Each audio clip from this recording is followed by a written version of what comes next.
Buenas tardes. Muy buenas tardes. ¿Cuál es su nombre? Maximiliano Rentería Mejía. Maximiliano. ¿Me puede decir dónde estamos en este momento? Estamos en las oficinas del licenciado Guillermo Leyes, FTC Solutions. Así es. Max, ¿usted me puede decir cuándo fue la fecha que usted comenzó el proceso de su reparación de crédito? Bueno, hace 4 meses y medio.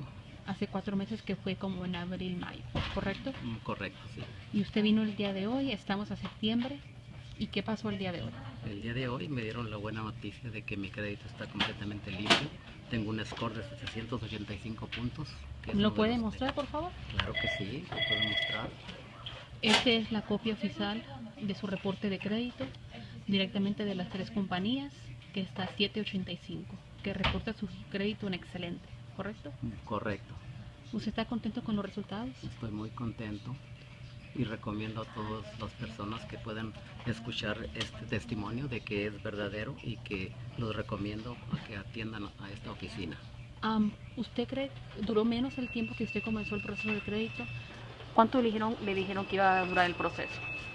Bueno, en realidad me dijeron que como 6 meses. 6, 7 meses. 6, 7 meses, sí. Y terminó en 4.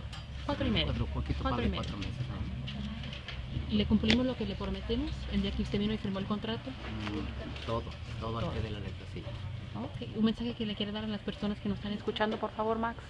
Claro que sí, que lo recomiendo. Ok, Max. Muchas gracias por el testimonio, por su tiempo, y muchas gracias. Que tenga un buen día. Gracias.